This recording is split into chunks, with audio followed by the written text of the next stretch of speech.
नमस्कार दोस्तों। उम्मीद करता हूँ आप सब बिल्कुल ठीक होंगे और आज की इस खास क्लास को देखने के लिए आप सभी बिल्कुल तैयार होंगे। तो जो बच्चे क्लास के अंतर्गत मौजूद हैं, आप सभी का बहुत बहुत स्वागत है। चलिए क्लास को प्रारंभ करते हैं। हल्का सा मुझे ऐसा लगता है कि क्लास में एक छोटू सा डिले हुआ है।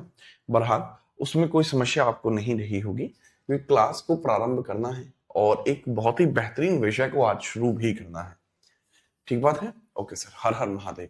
उन्नाव की धरती से प्रणाम सर। प्रणाम मेरे भाई, प्रणाम। अब हम जो टॉपिक स्टार्ट करेंगे वो बहुत कमाल का टॉपिक होगा। ठीक है, बहुत सोच विचार के इस टॉपिक को लिया गया है सो दैट कि आपको एक अच्छा खासा टॉपिक मिल पाए और वो इस प्रकार से मिले कि आपके लिए चीजें बहुत बेहतर हो पाए।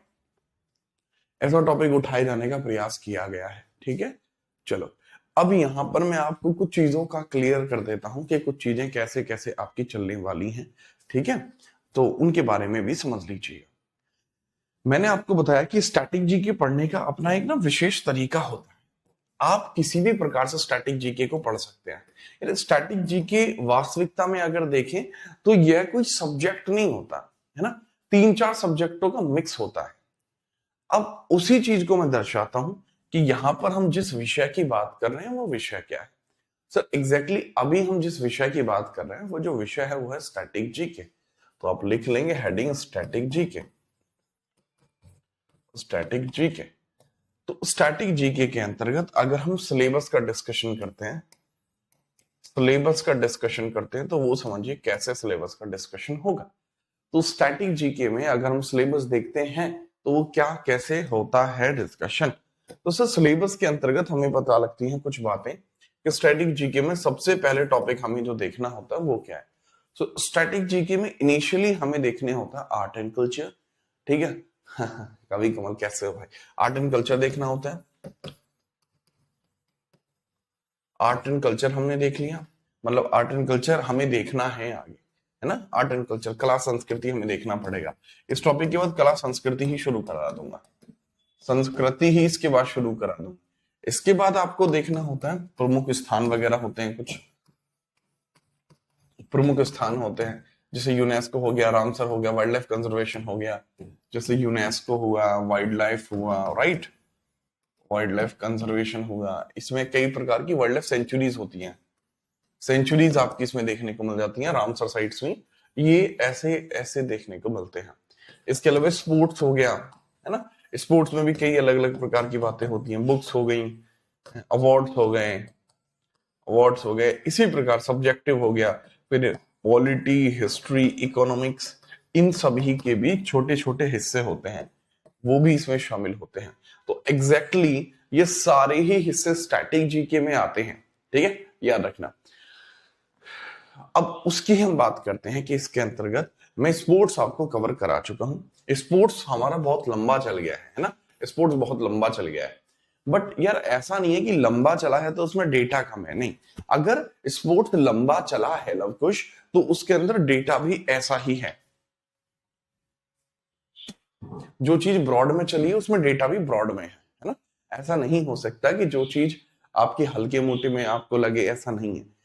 खेचा है मीटर तो खेचा है मीटर, है ना, तो छोड़ते नहीं है अपन बात के लिए। तो इसी प्रकार से अब हम स्टार्ट करते हैं आज यूनेस्को के बारे में। यूनेस्को साइट्स के बारे में आज हम डिस्कशन शुरू करते हैं। Ready for this? Are you ready for this? UNESCO sites के बारे में शुरू करें? हाँ जी, ready for UNESCO sites? Okay. क्या इसको नोट करना है? भाई आपकी इच्छा है, नोट करना चाहो नोट कर देना, ना नोट करना चाहो कतई नोट मत करना, है ना। हम यूनेस्को साइट को स्टार्ट कर रहे हैं। Ready for this? एक बार क्लास में रेडी रेडी रेडी रेडी लिख दीजिए, हमें मजा आ जाएगा, क्योंकि यूनेस्को साइट के सवाल बहुत ज्यादा आते हैं। यूनेस्को साइट में स्पोर्ट्स के भी कई सारी कैटेगरी क्रिएट होती हैं, वो भी आपके सामने में क्लियर करके बताऊंगा। ठीक है, याद रखिएगा।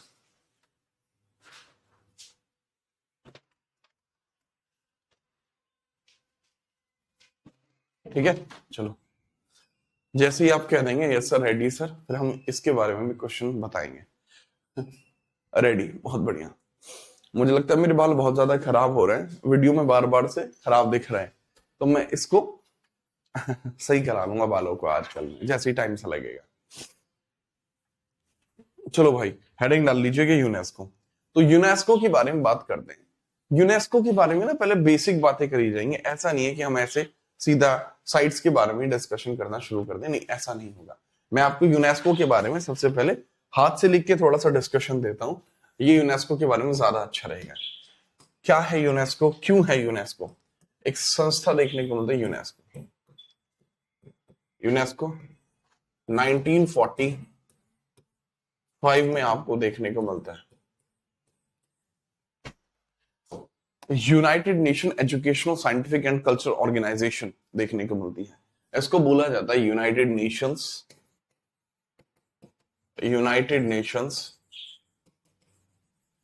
ठीक है, एजुकेशनल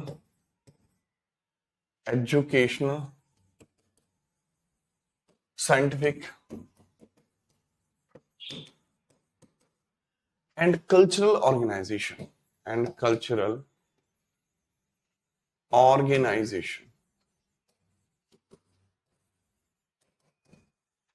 ठीक है, एंड कल्चर ऑर्गेनाइजेशन, ये यूनेस्को है। अब यूनेस्को के हेडक्वार्टर कहां पर है? सर यूनेस्को के जो हेडक्वार्टर है वो हमें 1945 में देखने को मिलते हैं, ठीक है, याद रखना। यूनेस्को के जो हेडक्वार्टर है वो कहां देखने को मिलते हैं? यूनेस्को के हेडक्वार्टर हमें पेरिस फ्रांस में देखने को मिल जाएंगे, पेरिस फ्रांस में देखने को मिल जाएंगे, राइट। इसके जो अध्यक्ष है वो ऑद्रे ऑजवाल हैं। अध्यक्ष कौन है? ऑद्रे ऑजवाल आपको देखने को मिलेंगे, अध्यक्ष ऑद्रे ऑजवाल हैं। तो हमें अध्यक्ष भी पता लग गया, अध्यक्ष कौन है? अध्यक्ष ऑद्रे ऑजवाल हैं, अध्यक्ष हैं ऑद्रे ऑजवाल। ऑद्रे ऑजवाल आपको अध्यक्ष देखने को मिल जाएंगे, राइट। अध्यक्ष है हमारे ऑद्रे ऑजवाल। ये भी इंपॉर्टेंट सी बात होगी कि ऑद्रे ऑजवाल अध्यक्ष देखने को मिलेंगे। लेकिन जरूरी बात क्या है?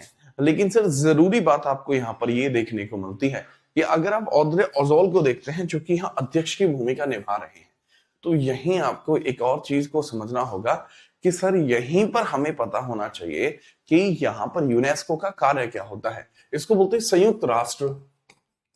संयुक्त राष्ट्र संस्था है, एक संयुक्त राष्ट्र, ठीक है, शैक्षणिक, ठीक है, शैक्षणिक है, वैज्ञानिक है, शैक्षणिक, वैज्ञानिक व सांस्कृतिक संस्था, और सांस्कृतिक संस्था व सांस्कृतिक संस्था,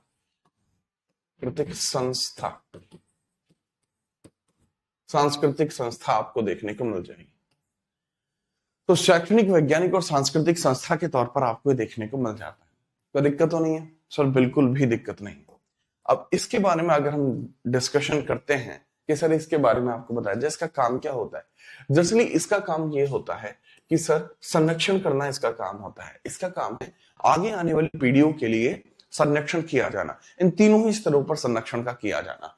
आगे आने वाली पीढ़ियों के लिए, आगे आने वाली पीढ़ियों के लिए, आगे आने वाली पीढ़ियों के लिए, आगे आने वाली पीढ़ियों के लिए, आगे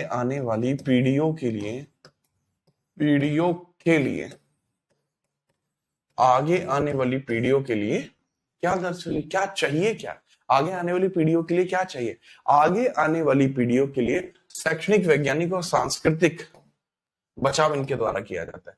आगे आने वाली पीढ़ियों के लिए शैक्षणिक,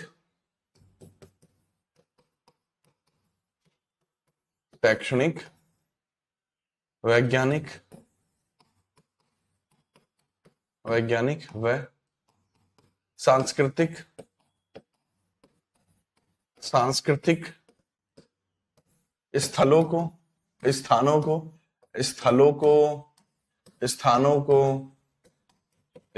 को वस्तुओं को संरक्षित करना, ठीक है, याद रखना, या वस्तुओं को संरक्षित करना, वस्तुओं का संरक्षण इसका काम होता है। अच्छा, कहने वाली बात ये हुई कि जैसे हम हैं, ठीक है, चलो जैसे अब हम हैं, हमने कोई चीज देख ली, जैसे मान के चलो ताजमहल आपने देख लिया, हमने भी देख लिया, लेकिन बात यह है कि अगर अभी कोई मैटर हो और भारत सरकार ताजमहल को तोड़वा दे, तो वो वास्तुकला का एक ऐसा नमूना है जो दोबारा से क्रिएट नहीं हो सकता। लेकिन अगर भारत सरकार उसको तोड़वा देगी तो दोबारा क्रिएट कैसे होगा? तो हमारी आगे आने वाली पीढ़ी तो उस आर्किटेक्चर को नहीं देख पाएगी, ठीक उसी प्रकार से ऐसे बहुत सारी चीजें होती हैं जिसको आगे आने वाली पीढ़ियों के लिए संरक्षित किया जाता है। ये काम कैसे करता है सर? हर देश में जो यूनेस्को की साइट होती है, हर देश के द्वारा यूनेस्को को एक पैसा भेजा जाता है, एक रुपया दिया जाता है। यूनेस्को वर्ल्ड क्लास फैसिलिटीज का यूज करते हुए उनका संरक्षण करती है। वो देखती है कि वो जो संरक्षित वस्तु है या संरक्षित स्थान है, संरक्षित स्थल है, वो डिफॉर्म ना हो जाए किसी भी प्रकार से। डिफॉर्म ना हो जाए मतलब ये कि सर उसके अंदर किसी भी प्रकार का कोई वेरिएशन ना आ जाए, वो जैसी है वैसी बनी रहे, उसमें कोई भी डिफॉर्मेशन नहीं आए और स्थिर तौर पे वह बनती रहती है। ये भी बड़ी बात है। तो एग्जैक्टली इसी प्रकार की चीजों के लिए यूनेस्को साइट आपकी बनी है। इसके बारे में भूलना जाना मुन्ना, इसको याद रखिएगा। राइट, चलिए। हाँ बिल्कुल सुमित, हो सकता है अभी तक कुछ नहीं पढ़ा है, अभी पढ़ोगे तो सिलेक्शन हो जाएगा, कोई दिक्कत नहीं है। एग्जाम डेट भी अभी आपके पास स्पष्ट नहीं है। तो अब हम यहीं से शुरू करते हैं कि सर यह कई प्रकार से काम करता है, यह कई प्रकार से काम करता है, यह कई प्रकार की साइटों को नामांकित करता है। ठीक है, यह कई प्रकार की साइटों को, यह कई प्रकार की साइटों को, कई प्रकार की साइटों को, कई प्रकार की साइटों को सूचीबद्ध करता है, कई प्रकार की साइटों को सूचीबद्ध करता है,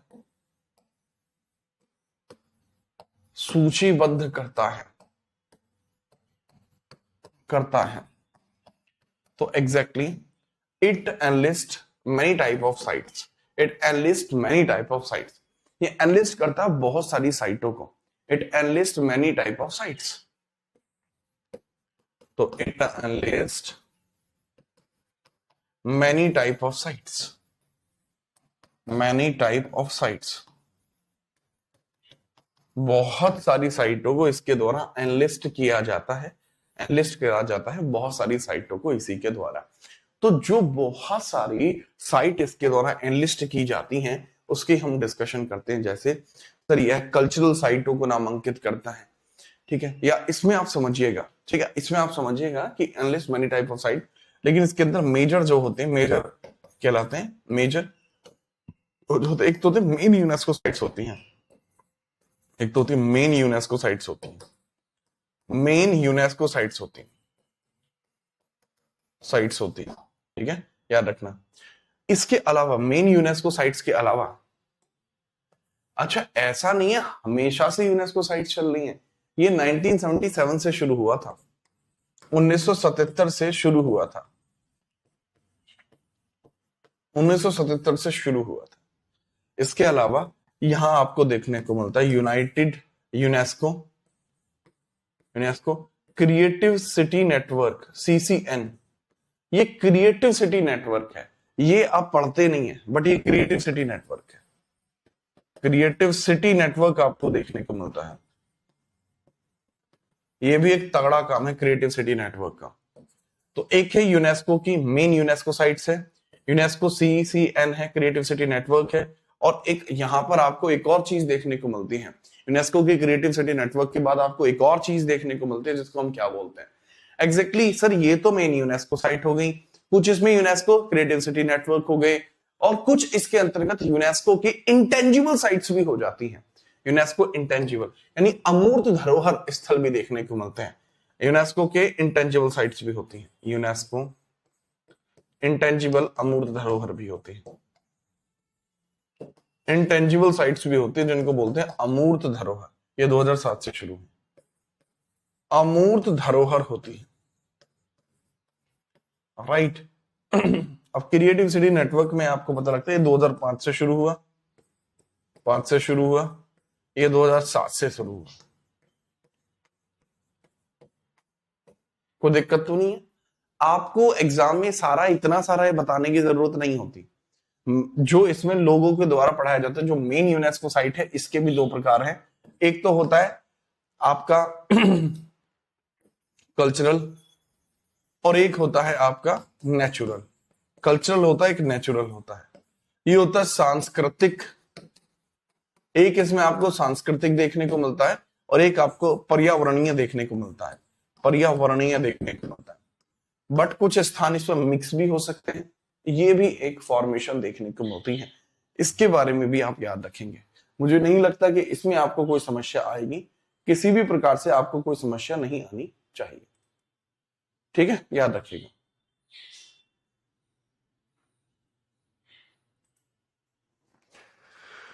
कोई दिक्कत है? नहीं सर, इतनी सी भी दिक्कत नहीं है। चलो तो फिर इसका आप स्क्रीनशॉट ले लेंगे, फिर आगे बढ़ेंगे। हम इसके अंतर्गत जो सबसे पहले ना एक और चीज बन जाती है कि सर सबसे ज्यादा जो यूनेस्को साइट्स है वो कहां पर है, सबसे, और इंडिया का स्थान कौन से नंबर पे है। ये बहुत इंपॉर्टेंट डेटा बनता है। सबसे ज्यादा यूनेस्को साइट इटली में है और इंडिया का स्थान 6वें नंबर पे है। इंडिया के अंतर्गत आपको 44 यूनेस्को साइट देखने को मिलती है। बात आई समझ में? मैंने क्या बताया? देखो, अगर रोशन हम बात करते हैं यहाँ पर इंटरनेशनल लेवल पर, अगर हम इंटरनेशनल लेवल पर देखते हैं तो सबसे ज्यादा यूनेस्को साइट्स कहां पे है। यहाँ पे मान के चलिए मैंने एक बार क्रिएट कर दिया, तो अगर हम बात करते हैं इंटरनेशनल साइट्स की बात कर रहे हैं, सबसे ज्यादा साइट्स कहां पे हैं, सर्वाधिक यूनेस्को स्थल कहां पर है, सर्वाधिक यूनेस्को स्थल कहां पर है,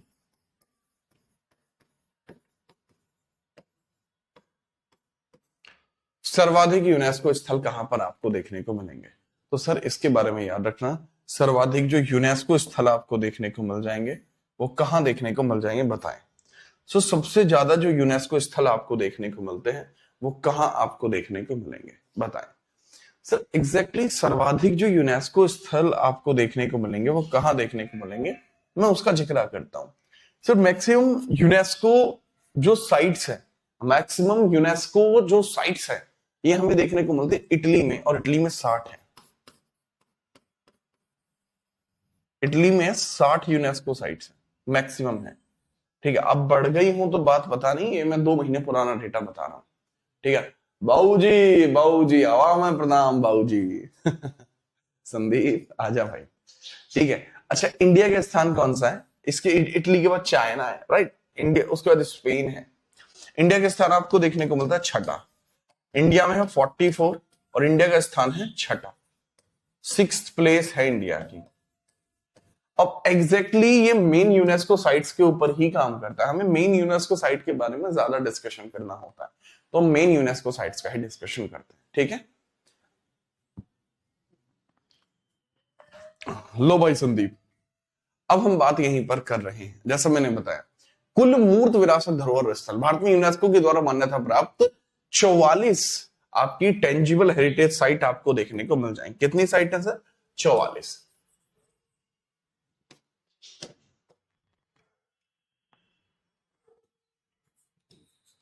फोर साइट्स आपको देखने को मिल जाएंगे, 44 मूर्त धरोहर स्थल आपको देखने को मिल जाएंगे। ठीक बात है।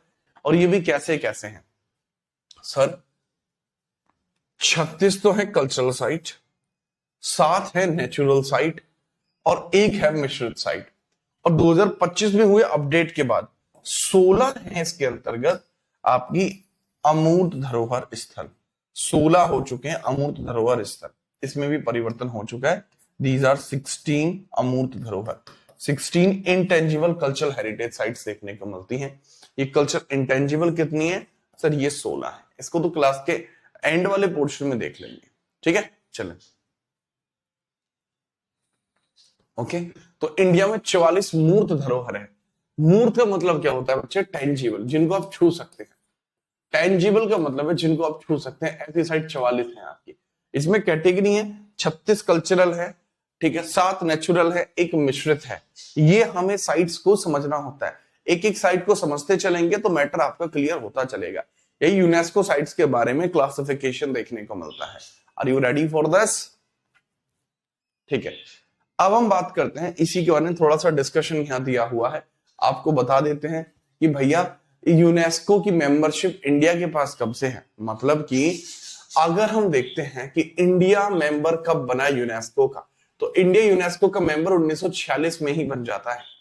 यूनेस्को का सदस्य इंडिया 1946 में बन जाता है। लेकिन यूनेस्को कब बना था मैं बता चुका हूं, यूनेस्को 1945 में बना था। इसके हेडक्वार्टर कहां है? पेरिस में है।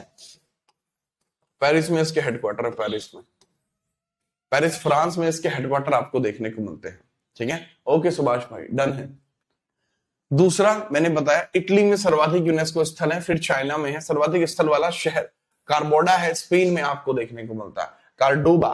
कार्डोबा आपको देखने को मिलता है जो स्पेन में है, ठीक है। और एग्जैक्टली हम बात करते हैं तो ये वो स्थल है कार्डोबा जहां मैक्सिमम यूनेस्को साइट एक ही शहर में है, तो प्रोटेक्टेड शहर आपको देखने को मिलता है, ठीक है, याद रखना। सर 44 यूनेस्को साइट्स का नाम नहीं बताया बेटा, एक एक यूनेस्को साइट को पढ़ाऊंगा। आप क्या बात करना, कार्डोबा में कितनी साइट्स आपको देखने को मिलती हैं? ऐसे स्पेसिफिक जाओगे तो बहुत ज्यादा टाइम लगेगा आपको, राइट। पहले आप इसको नोट करिए, या स्क्रीनशॉट लेना है तो स्क्रीनशॉट लीजिए बगैर परेशानी के।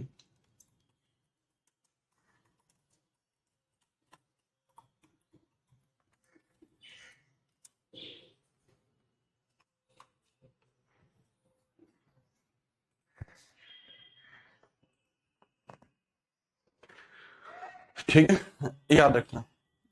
लिस्टिंग के हिसाब से अगर आप देखोगे, लिस्टिंग के हिसाब से तो स्पेन जो है इसके बाद देखने को मिल जाएगा। स्पेन इसके बाद है, ठीक है, स्पेन इसके बाद ही।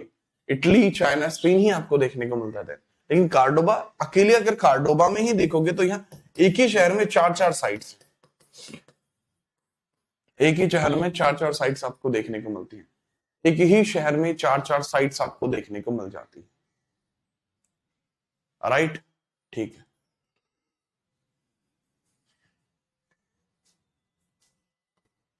अच्छा, अब हम बात करते हैं भारत इसका सदस्य कब बनता है, वो भी समझिएगा। मैंने बताया था विश्व धरोहर संधि 16 नवंबर 1972 को अपनाई गई, जिससे कि कल्चरल साइट्स को बचाया जा सके। अडॉप्ट होती है नवंबर 16 1972 में, इफेक्टिव होती है 1975 में। और भारत की स्वीकृति कब मिलती है? 14 नवंबर 1977 में। मैं ये बात पीछे भी बता के आया हूं, ये बात मैं पीछे भी आपको जस्ट बता के आया हूं कि मेरे लाल, इस बात को समझना, मेन यूनेस्को साइट्स भारत में नामांकित होनी 1977 से शुरू हुई हैं। वही चीज यहां पर भी बताई गई है कि भारतीय स्थल विश्व धरोहर सूची के योग्य कब बनता है, इंडियन एसेशन कब मिलता है, वो 14 नवंबर 1977 को मिला था। 30 जुलाई 2024 को नई दिल्ली में 24 नए स्थल जोड़े गए थे, राइट, 24 नए स्थल जोड़े गए थे, क्योंकि जो 2024 में इसका 46वां सेशन हुआ था वो इंडिया में ही हुआ था। भारत का नवीनतम असम का मोइदम है, जो 43वें नंबर की साइट है। 43 साइट आपको देखने को मिलती है। लेकिन इसके बाद 44वीं साइट कहां पर थी सर? 44वीं 44th साइट आपको कहां देखने को मिलेगी वो भी समझ लीजिए। वो क्या है? मराठा फोर्ट्स आपको देखने को मिलते हैं। मराठा फोर्ट्स आपको देखने को मिल जाएंगे। 11 महाराष्ट्र में है, एक तमिलनाडु में है। 11 आपको महाराष्ट्र में देखने को मिलेंगे, महाराष्ट्र में, और जिसमें से एक आपको देखने को मिल जाएगा तमिलनाडु में देखने को मिल जाएगा, तमिलनाडु में देखने को मिल जाएंगे। तो 44वीं साइट आपकी ये है लेटेस्ट साइट, ठीक है। ये डेटा हल्का सा पुराना था तो इसको मैंने हाथों से ही अपडेट कर दिया, ठीक है। ये मैंने हाथों से ही इसको अपडेट कर दिया है, इसके बारे में सीधे तौर पर याद रखना, याद रखना, कोई समस्या नहीं होनी चाहिए।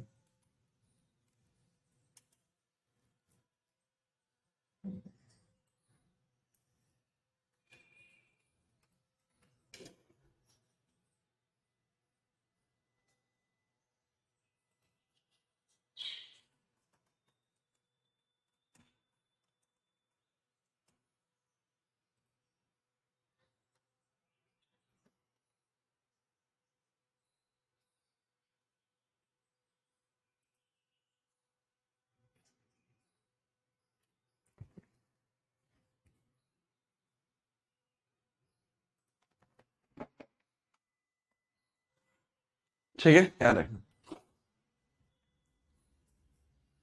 सर आपने जो कल जीत क्लास स्टार्ट किया है मैं ले सकता हूँ। हाँ, आप जीत सीरीज ले सकते हैं, गोलू बड़को तो बिल्कुल। जीत सीरीज में यार जरूर आया करिए, जीत सीरीज में अपना अलग मजा है भाई साहब। जीत सीरीज ऐसी क्लास बनने वाली है जो पूरे इतिहास में ना धूम उठा देगी, धूम उठा देगी भाई साहब। अभय तिवारी। अच्छा, दूसरा एक बच्चा कह रहा है कि सर ये डेटा 2024, ये 2025 का, 26 का डेटा बताओ। अगर 26 का डेटा देखोगे तो इसमें थोड़ा थोड़ा चेंज आ जाएगा, और वो भी क्यों आएगा मैं उसके पीछे भी चर्चा कर लूंगा। अभी वर्तमान में अगर मैं बात करता हूं, वर्तमान में आज की डेट में इटली में 61 साइट आपको देखने को मिलेंगी और चाइना में 60 देखने को मिलेंगी। और ये अपडेट कब हुआ, या फिर 44 साइट कहां पर जुड़ती है, इंडिया की 44 साइट कहां पर जुड़ी, एग्जैक्टली अगर हम बात करते हैं तो आपको पता लगता है कि 47वां सेशन भी आपको देखने को मिलेगा, 47th सेशन भी आपको देखने को मिलता है। और 47th सेशन ऑफ यूनेस्को अगर हम देखते हैं, यूनेस्को का अगर हम देखते हैं तो वो कहां पर हुआ था सर? वो पेरिस में हुआ था। पेरिस में आपको देखने को मिला था अक्टूबर में, अक्टूबर नवंबर में देखने को मिलेगा, 19 नहीं 2025 में देखने को मिलता है। इसी सेशन के बाद इटली में 61वीं, चाइना में 60वीं और इंडिया के अंदर 44 साइट हो जाएंगी। इंडिया के अंदर 44 साइट आपको देखने को मिल जाएंगी, कोई दिक्कत नहीं है।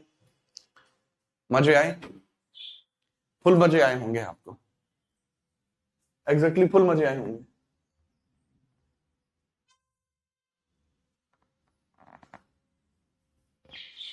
ओके चलो ठीक से लियो भाई, अगर इस चीज को भी आप समझ पाए हैं देन हम आगे बढ़ते हैं, वो समझिएगा। इस सब चीज को देखने के बाद हम आगे बढ़ते हैं यूनेस्को के बारे में, इसकी स्थापना कैसे कैसे होती है। सो यूनेस्को का काम होता है educational, scientific and cultural organization है इसका काम। शैक्षणिक, वैज्ञानिक और सांस्कृतिक संगठन है एक प्रकार का, और ये शिक्षा, विज्ञान, संस्कृति और संचार के माध्यम से शांति को बढ़ावा देता है।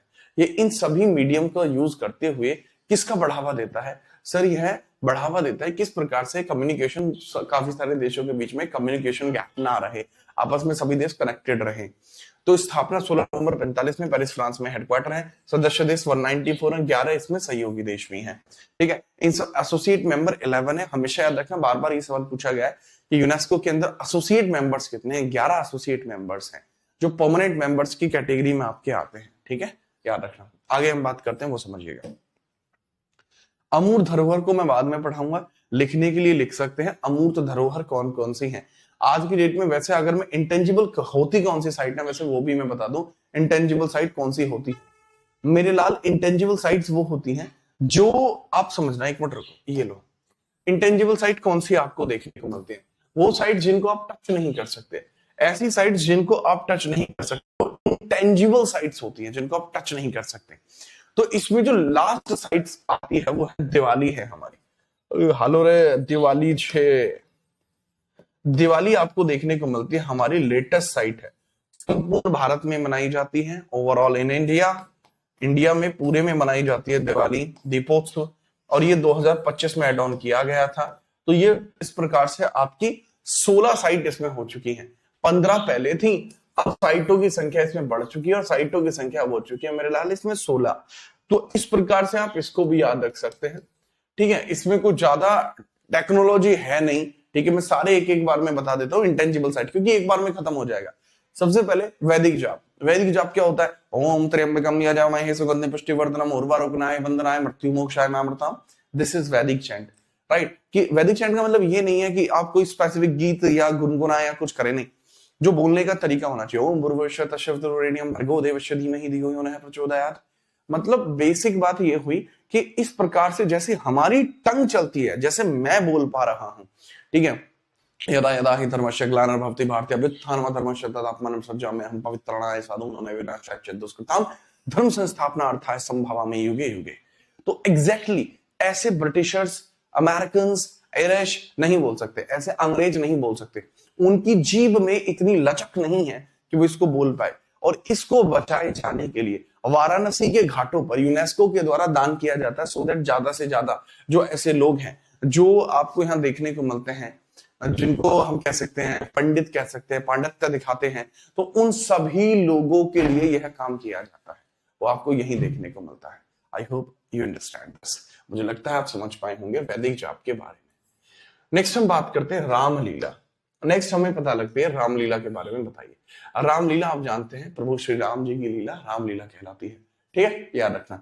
दूसरा कुटियट्टम। कुटियट्टम त्योहार है केरला का है, केरल का त्योहार है कुटियट्टम है, राइट।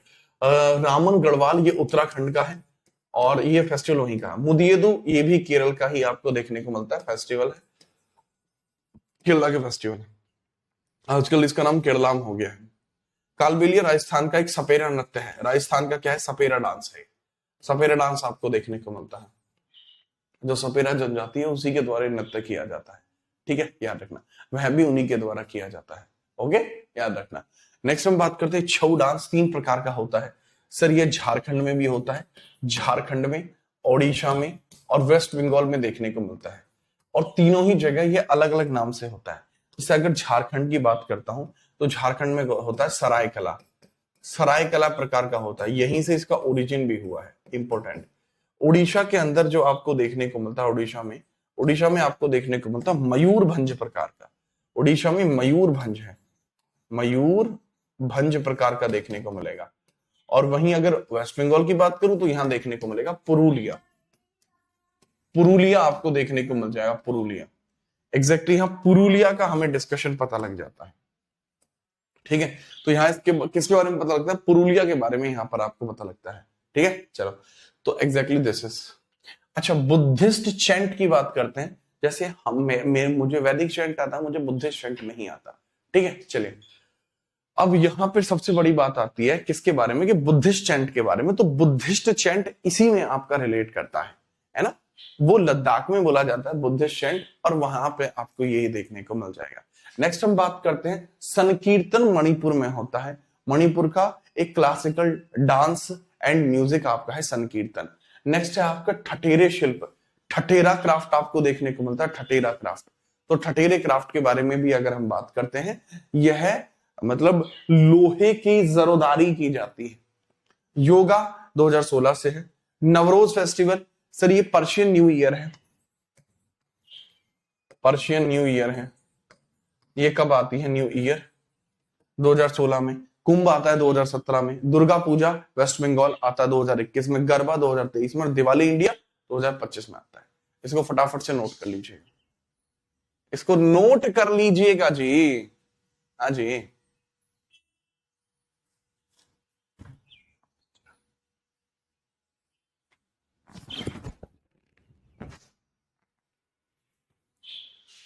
समझे ना जी, फुल समझे, ठीक है, याद रखना।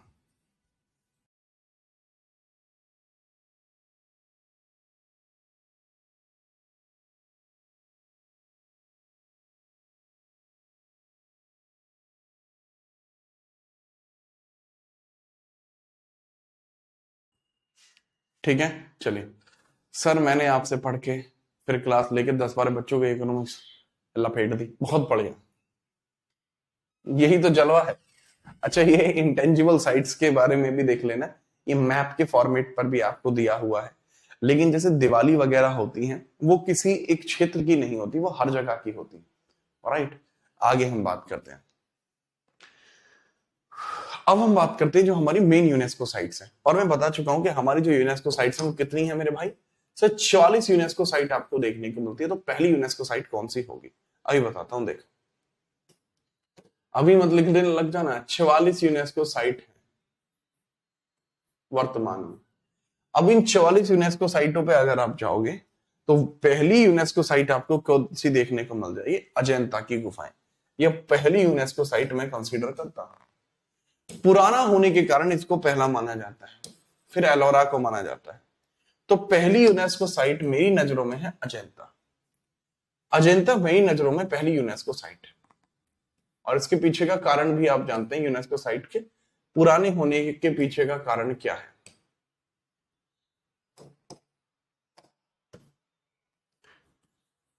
क्योंकि पुरानी है, इस वजह से इसको यहां पर कंसीडर किया गया है। अगर हम बात करते हैं तो ये दोनों में से ये तीसरी होगी और फिर वो होगी चौथी, तीसरी होगी और ये हो जाएगी इससे आगे चौथी। ठीक है भाई, मुझे नहीं लगता कि इसमें होगी आपको कोई दिक्कत। अब इन सब यूनेस्को साइट्स के बारे में फटाफट हम देखते चले जाते हैं। ये चौथी यूनेस्को साइट है। अब सबसे पहले हम पहली यूनेस्को साइट्स की डिस्कशन करते हैं। लीजिए, ये अजंता की गुफाएं हैं, पहली यूनेस्को साइट है। फिर एलोरा की गुफाएं, दूसरी यूनेस्को साइट, मैच हो गया। This is Ajanta caves. अगर हम बात करके देखते हैं तो ये पहली यूनेस्को साइट्स हो जाएगी, ठीक है। चलो, तो अजंता केव्स की हम डिस्कशन करते हैं। ये है कहां पे सर, ये पहली यूनेस्को साइट कंसीडर की जाती है क्योंकि सबसे पुरानी है। मतलब मेरी बात को समझना, अजंता, एलोरा, ताजमहल और आगरा का लाल किला, ये चारों एक ही साथ होती हैं। ये बनी एक ही साथ है, एक ही सेशन में बनी है, बट हम इसमें अजंता की गुफाओं को ही पुराना क्यों मानते हैं, उसके पीछे का कारण मैं बता देता हूं। हम हमेशा यही कहते हैं कि अजंता की गुफाएं सबसे पुरानी है। कारण क्या है? कारण ये है क्योंकि भाई साहब वह ओल्डेस्ट है, एज में ज्यादा है, इस वजह से, राइट, इस वजह से ऐसा होता है। तो अब हम इसी के बारे में बात करते हैं कि ये फर्स्ट यूनेस्को साइट हम कंसीडर करेंगे। ये पहली यूनेस्को साइट है, ये पहली यूनेस्को साइट आपको देखने को मिल जाएगी। कमाल की बात ये भी है, अगर हम इसके बारे में बताएं तो सर ये महाराष्ट्र में आपको देखने को मिल जाएगी, और 1983 में इसकी स्थापना होती है, मतलब यूनेस्को के तौर पे, यूनेस्को के तौर पे यूनेस्को साइट बनी, यूनेस्को साइट डिक्लेयर होती है, डिक्लेयर्ड होती है। इसमें कुल 29 गुफाएं बुद्ध धर्म से ही मेजरली रिलेटेड है। वाकाटक वंश के द्वारा वाघोरा नदी के किनारे बनी है। इसमें सर्वाधिक योगदान वाकाटक का है, सर्वाधिक योगदान वाकाटक का है, बट एग्जैक्टली हमें नहीं पता अगर इससे पहले भी यह बन रखी होंगी। अगर सर्वाधिक योगदान की बात करते, कंट्रीब्यूशन की बात करते, तो कंट्रीब्यूशन जो है वो मैक्सिमम लेवल पर कंट्रीब्यूशन वाकाटक्स ने किया है। अब एक बहुत अच्छा सवाल इससे रिलेटेड पूछा जाएगा कि सर डिस्कवरी किसके द्वारा की गई है। मतलब एक बहुत ही कॉमन क्वेश्चन आपसे बनेगा कि सर इसकी डिस्कवरी किसके द्वारा की गई है, और डिस्कवरी भी किसकी? सर एग्जैक्टली जो पूछा जाएगा वो पूछा जाएगा डिस्कवरी ऑफ अजंता किसके द्वारा की गई है, राइट, कि भाई इनकी डिस्कवरी कौन करेगा। सिंपल रहेगा, ठीक है, सिंपल आपको देखने को मिल जाएगा कि सर इसको खोजने की बात होगी तो जॉन स्मिथ ने इसको खोजा था, एक बहादुर सैनिक जॉन स्मिथ, उनके द्वारा इसको खोजा जाएगा। खोजा कब जाएगा? 1819 में, ठीक है। तो अगर हम बात करते हैं इसकी डिस्कवरी किसके द्वारा हुई है, डिस्कवरी जो होती है वो किसके द्वारा हुई है सर? वह आपको देखने को मिलते हैं जॉन स्मिथ 1819 के द्वारा, जॉन स्मिथ के द्वारा हुई है। जॉन स्मिथ 1819 में इसको खोजते हैं। जॉन स्मिथ इसको कब खोजते हैं? 1819 में जॉन स्मिथ के द्वारा एक खोजा गया है। ये सबसे इंपॉर्टेंट बात आपको देखने को मिलेगी। अब इसके अंदर ज्यादातर जो गुफाएं हैं बौद्ध धर्म से ही रिलेट करती हैं। ज्यादातर गुफाएं इसमें अगर किसी से रिलेट करती है तो बौद्ध धर्म से ही रिलेट करती हैं, ठीक है, याद रखिएगा। अगर हम बात करते हैं ये भी आता है कि जॉन स्मिथ को कौन से नंबर का गेट मिला था, ये भी कई बार पूछ लिया जाता है, ठीक है। चलिए पूछ लेते हैं कई बार कि इसको कौन सी गुफा मिली थी। ये गलती से गुफा नंबर 10 में घुस गया था, शिकार पे गया था और गलती से केव नंबर 10 में घुस गया था। तो फिर इसको महसूस हुआ कि यहाँ और भी गुफाएं होंगी, तो उन सभी गुफाओं को इसने फिर ढूंढ डाला। तो जॉन स्मिथ को श्रेय दिया जाता है कि इसने ही इसको ढूंढा है।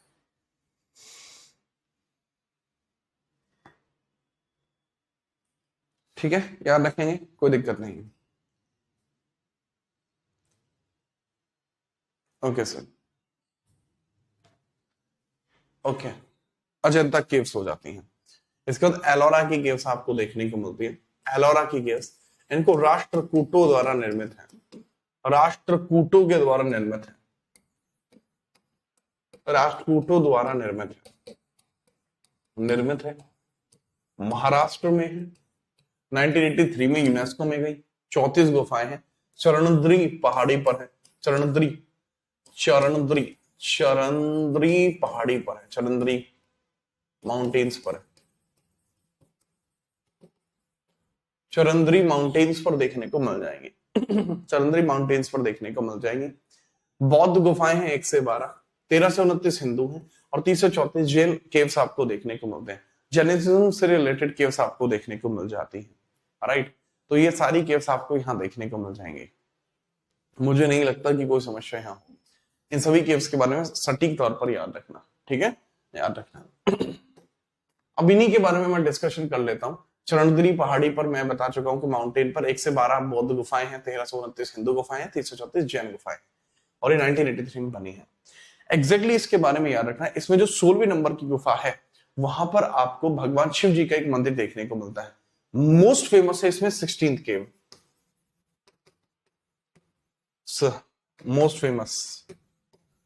मोस्ट फेमस है इसमें 16वें नंबर की केव है, 16th केव है। और 16वें नंबर की केव जो है वो किस लिए फेमस है? क्योंकि यहाँ भगवान शिव की, ठीक है, यहाँ आपको एक मंदिर देखने को मिलता है जो कृष्ण प्रथम के द्वारा बनाया गया था। यहाँ आपको एक मंदिर है, यह कृष्ण प्रथम द्वारा बनाया गया था। कृष्ण प्रथम राष्ट्रकूट ने बनवाया, कूट द्वारा बनाया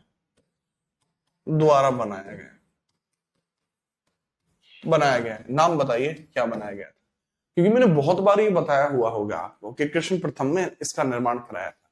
ठीक है, जब आप पढ़े होंगे मुझसे तो मैंने एग्जैक्ट तौर पर आपको बताया होगा कि भाई कृष्ण प्रथम के द्वारा यहाँ पे निर्माण किया गया। ये राष्ट्रकूट के द्वारा बनवाया गया है। अब राष्ट्रकूट की बात आती है तो इसकी स्टार्टिंग दंती दुर्ग ने करी थी। मन्यखेट इनकी कैपिटल भी आपको देखने को मिल जाएगी। ठीक है, याद रखना। अरे नाम बताओ भाई, ऐसे थोड़ी चलेगा भूपेंद्र भाई, भोपा भाई, ऐसे नहीं चलता। नाम भी तो बताइए। ये सब केव्स में क्या किसने रखा है एग्जैक्टली भाई मैं बता चुका हूं। पीछे तो वाकाटक ने बनाई है, बट वो पहले से बनी हुई थी। वहां तो वो नदियों के द्वारा काटी गई थी। वाकाटक ने केवल उन पर कब्जा करके उनको थोड़ा सा एनहेंस कर दिया था। ये केव्स पूरी की पूरी मोनोलिथिक है। एक ही शिला को काटकर इन सबको बनाया गया, एक ही शिला को काटकर इन सबको बनाया गया है। अब तुम सोचो कितनी मेहनत लगी होगी। तो यहाँ जो मंदिर है 16वीं गुफा में, वो कौन सा मंदिर है? शिव जी का मंदिर है। शिव जी के मंदिर का नाम बताइए। अरे बताओ, खुद बताओगे अब तुम, बस मैंने बहुत बार बढ़ा रखा है। तीसरा अगर हम देखते हैं आगरा का किला। आगरा का किला आपको 1983 में यूपी में देखने को मिलता है। भारत का यूनेस्को स्थल है, अकबर के द्वारा निर्मित है। आपसे पूछा जा सकता है कि निर्माण किसने करा है, तो आप सीधी तौर पर बताएंगे सर इसका निर्माण किसके द्वारा? अकबर के द्वारा निर्माण किया जाएगा। निर्माण इसका किसने किया है? निर्माण भाई अकबर, अकबर द्वारा हुआ है, अकबर द्वारा। इसको आगरा के लाल किले के तौर पर भी जानते हैं। जहांगीरी महल, खास महल इसमें शामिल है। इसके अंतर्गत आपको दीवाने खास, दीवाने आम, ये सब भी देखने को मिलते हैं। दीवाने खास, दीवाने आम भी है इसी में। आपको दीवाने खास, दीवाने आम भी देखने को मिलते हैं। दीवाने खास प्लस दीवाने आम भी देखने को मिलते हैं। दीवाने आम भी देखने को मिलते हैं। दीवाने आम भी आपको देखने को मिलते हैं। एग्जैक्टली ये सब चीजें इसी में आपको देखने को मिलते हैं। आगरा का किला, ये बिल्कुल आगरा का किला जो है वो लाल किले की भांति ही आपको देखने को मिलता है। लाल किले की भांति ही आपको देखने को मिलता है। इसके बारे में भी याद रखना कि कोई समस्या नहीं है बगैर किसी परेशानी के। अगर हम बात करते हैं, इसको आप याद रखिएगा। ठीक है, काफी फेमस रहता है, तो इसमें आपको डायरेक्टली ये पता होनी चाहिए।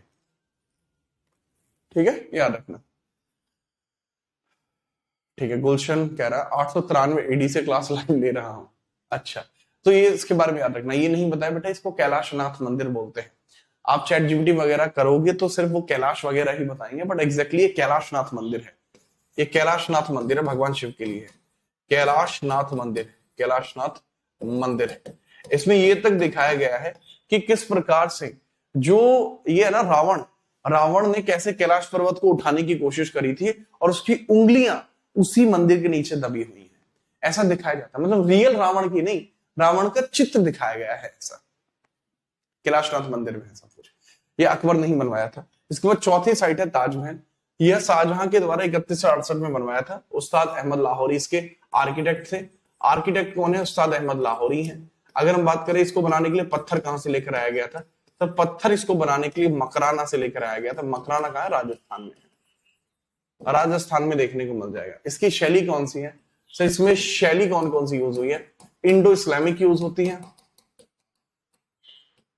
इंडो इस्लामिक शैली यूज हुई है, और पिएट्रा ड्यूरा यूज हुई है, प्लस पिएट्रा ड्यूरा यूज हुई है।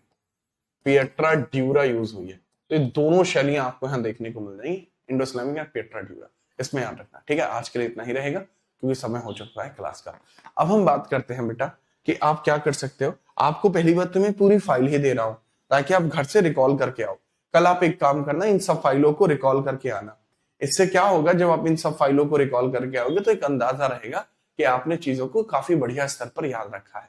ठीक है, तो काफी सारी जो फाइल मैं यहाँ दे रहा हूँ इसको घर से रिकॉल करके आना, पढ़ के आना। ठीक है, क्योंकि वैसे भी कल सैटरडे हो जाएगा तो कल ऑफ रहेगा, तो तब तक आप इन सबको पढ़ लेना, कोई दिक्कत नहीं होगी। दूसरा, अब अगर आप करंट अफेयर पढ़ना चाहते हैं तो आइए, क्लास लाइव होने जा रही है। और मैं तो आपको दिल से कहूंगा कि भाई आप जरूर आइए, क्योंकि करंट अफेयर, इसके जैसी करंट अफेयर नहीं मिलेगी बेटा आपको। ना, ऐसी करंट अफेयर भाई ढूंढे से भी नहीं मिलेगी। और जो आपकी जीत सीरीज है, एसएससी जीत सीरीज, उसको भी जरूर पूरा करिएगा, उसके लिए भी आज दोपहर में जरूर आना, ठीक है, उसमें भी अलग मजा आएगा।